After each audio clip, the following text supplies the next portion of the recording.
चिड़िया बैठी अपनी रोटी का टुकड़ा खा रही थी जब पीछे से गोरी कौवी आती है और चिड़िया का रोटी का टुकड़ा छीनकर भाग जाती है। रुको रुको मनहूस गंदी कौवी, तुमने मेरी रोटी छीन ली, तुम बहुत बुरी हो। मगर गोरी कौवी चिड़िया की कोई बात सुने बिना वहाँ से भाग जाती है। कालू कालू रोटी, मैं चिड़िया से रोटी छीन कर लाई हूँ। रोटी? मुझे रोटी खाए कितने ही महीने हो गए हैं। कौवा उछलने लगता है। कालू कालू जी, मैं भाग कर आई हूँ, बहुत प्यास लगी हुई है, मैं नदी से पानी पियाऊं, तुम रोटी का ध्यान रखना। गोरी नदी से पानी पीने चली जाती है। गोरी को कौन सा पता चलेगा, थोड़ी सी रोटी खा लेता हूँ। ऐसा कहते हुए कालू कौवा रोटी खाने लगता है। खाते खाते कालू कौवे को पता ही नहीं चलता कि कब वो सारी ही रोटी खा लेता है। थोड़ी देर बाद गोरी कौवी भी आ जाती है। कालू रोटी कहाँ है? गोरी, मुझे बहुत भूख लगी हुई थी, मुझसे गलती हो गई, मैं सारी ही रोटी खा गया। मैं वो रोटी चिड़िया से छीनकर घर लेकर आई कि हम दोनों मिल बांट कर खाएंगे, और तुमने वो रोटी खुद ही खा ली। गोरी, जब पिछली बार मैं तोते से अमरूद छीन कर लाया था तो वो अमरूद भी तो तुमने अकेले ही खाया था। मगर गोरी कौवी बहुत गुस्से में थी। वो पास में पड़ा बेलन उठाकर कालू के सर में मार देती है। कालू कौवा बेहोश होकर नीचे गिर जाता है। गोरी ने समझा कि कालू मर गया। गोरी रोने लगती है। कालू कालू उठो, मैंने तो आहिस्ता से मारा था, उठो उठो कालू, उठो कालू जी। गोरी भागी भागी चिड़िया के पास जाती है। चिड़िया चिड़िया जल्दी आओ, कालू को कुछ हो गया है। चल चल भाग यहाँ से, तुमने मेरी रोटी क्यों छीनी थी? चिड़िया, उस रोटी की वजह से ही तो मेरा पति मरा है। चिड़िया वहाँ से चली जाती है। कबूतर कबूतर जल्दी मेरे साथ आओ, तुम्हारे भाई कालू को कुछ हो गया है, वो बोल नहीं रहा। फिर कबूतर जल्दी से गोरी कौवी के साथ जाता है। गोरी, चुप कर जाओ, कालू अब कभी लौट कर नहीं आएगा, कालू तो मर गया है। रोटी खाकर पानी ही पिया था मेरे कालू ने, हाय मेरा कालू। कबूतर चला जाता है। कालू भी होश में आ गया था। वो अपनी पत्नी की बातें सुन रहा था। मैं बहुत लड़ाई करती थी आपसे मेरे पति जी, अगर मुझे मालूम होता कि तुम सच में ही मर जाओगे तो मैं कभी भी आपको ना मारती। हाय मेरा कालू। फिर गोरी कौवी कालू को एक टोकरी में रखकर नदी में बहाने ले जाती है। कालू को मरा हुआ समझकर गोरी कौवी जैसे ही उसे नदी में गिराकर वापस होती है, कालू जल्दी से उड़कर पास करीब वाले पेड़ पर बैठ जाता है। जिंदा रहने से तो मरना ही अच्छा है, कम से कम मेरी पत्नी मेरी इज्जत तो करती है। इतने प्यार से तो कभी गोरी ने पहले मुझसे बात ही नहीं की।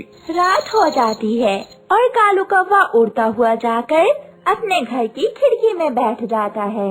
अपने पति को मारकर आराम से सो रही हो, बहुत जालिम हो तुम, बहुत जालिम। गोरी भी आवाज सुनकर जाग जाती है। भूत भूत, कोई मुझे बचाए, भूत आ गया है।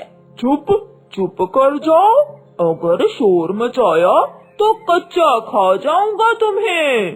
भूत जी, मुझे माफ कर दो, उसने भी मेरी लाई हुई रोटी खाई थी और तुमने उस बेचारे की जान ही ले ली।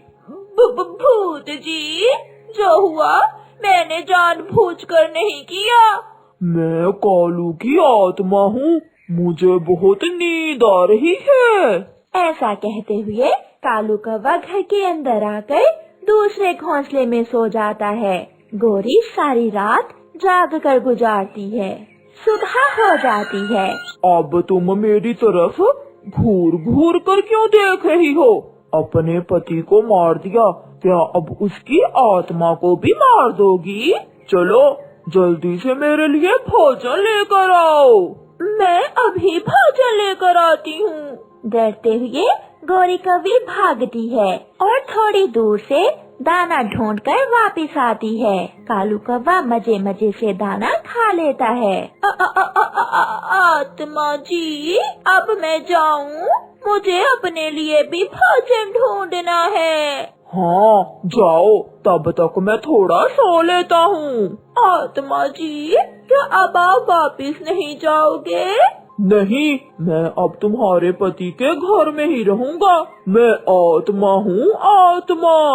गोरी चली जाती है। सारा दिन फिरने के बाद गोरी भोजन ढूंढ लेती है। कालू ने तो मरकर भी मेरी जान नहीं छोड़ी। जब जिंदा था मुझसे डरता था और अब मरकर मुझे उसकी आत्मा डराती है। अब आएगा मजा। मैं हर रोज गोरी से भोजन मंगवा कर खाया करूँगा।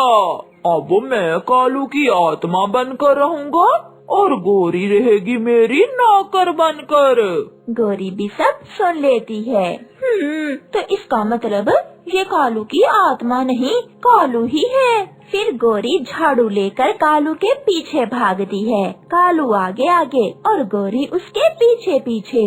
मैंने सब सुन लिया है, मैं छोड़ूंगी नहीं तुम्हें। ना गोरी ना, मैं फिर ऐसा नहीं करूँगा। मुझे ना मारना। ऐसे गोरी कालू की खूब पिटाई करती है और कालू को उसके किए की सजा देती। कोई भी खाने वाली चीज हो उसे हमेशा अच्छे से साफ करके धोकर खाओ, ना कि जग्गू कौवे की तरह जो किसी भी चीज को जल्दी में देखे बिना ही खा जाता था। कुकू और जग्गू जामुन के पेड़ पर बैठे हुए थे। यार सॉरी, मैं अपनी चोंच धोना भूल ही गया। मैं नदी से चोंच धोकर अभी आता हूँ, फिर हम मिलकर जामुन खाएंगे। जल्दी आना, मुझे बहुत जोरों की भूख लगी हुई है। कुकू नदी पर चोंच धोने चला जाता है। कुकू तो गया, अब मैं ये जामुन जल्दी जल्दी खा लेता हूँ। जग्गू तो तोड़े बिना पूरे के पूरे ही जामुन के फल पेट में फेंकने लगता है। कुकू भी नदी के पानी से अपनी चोंच अच्छे से साफ कर लेता है। अब ठीक है, अब मैं जाकर जामुन खाता हूँ। कुकू जाता है। जग्गू, अरे ये क्या, तुमने सारे ही जामुन खा लिए, मेरे लिए छोड़े ही नहीं। तुम्हें किसने कहा था कि चोंच धोने जाओ? मेरी मम्मा भी गंदी चोंच के साथ ही खा लेती है, इसलिए मैंने भी कभी नहीं चोंच धोई। जग्गू भाग जाता है। मम्मा मम्मा, मैंने आज कुकू के हिस्से के भी जामुन खा लिए। क्यों? कुकू कहाँ था? वो नदी पर अपनी चोंच धोने चला गया था। उसकी माँ सिखाती है उसे ऐसे चोंच ले। दूसरे दिन कुकू और जग्गू फिर से भोजन की खोज में निकलते हैं। पेड़ पर लगे हुए 2 एप्पल देखकर वो दोनों वहाँ जाते हैं। जग्गू दोस्त, इन एप्पल्स पर तो बहुत धूल मट्टी है, अगर ऐसे खाया तो पेट भी खराब हो सकता है। मेरी मम्मा भी ऐसे ही खा लेती हैं। कुकू, मेरी मम्मा कहती हैं तुम्हारी मम्मा सिखाती हैं तुम्हें ऐसे चोंच ले। ऐसा कहते हुए जग्गू एक एप्पल खाने लगता है। मैं तो अपना एप्पल नदी पर जाकर धोकर खाऊंगा। कुकू अपना एप्पल लेकर नदी पर चला जाता है और उसे नदी के पानी से अच्छी तरह धोकर खा लेता है। अब तो जग्गू की आदत बन गई थी, क्योंकि उसकी मम्मा ने उसे कभी चीजों को धोकर खाने का नहीं कहा था। आज वो एक अमरूद के पेड़ पर जाता है। वो अमरूद खाने ही वाला था कि पीछे से रानो चिड़िया और उसका बेटा कुकू आ जाते हैं। रुको रुको जग्गू बेटा, इस पेड़ से अमरूद न खाना, ये पेड़ किसान का है। उसने अभी कल ही इस पेड़ पर जहर की स्प्रे की है। आप हमारे साथ चलें, हम दाना ढूंढ कर खा लेंगे। तुम्हारे कहने पर मैं ये अमरूद छोड़ दूं ताकि तुम दोनों बाद में आकर खा लो।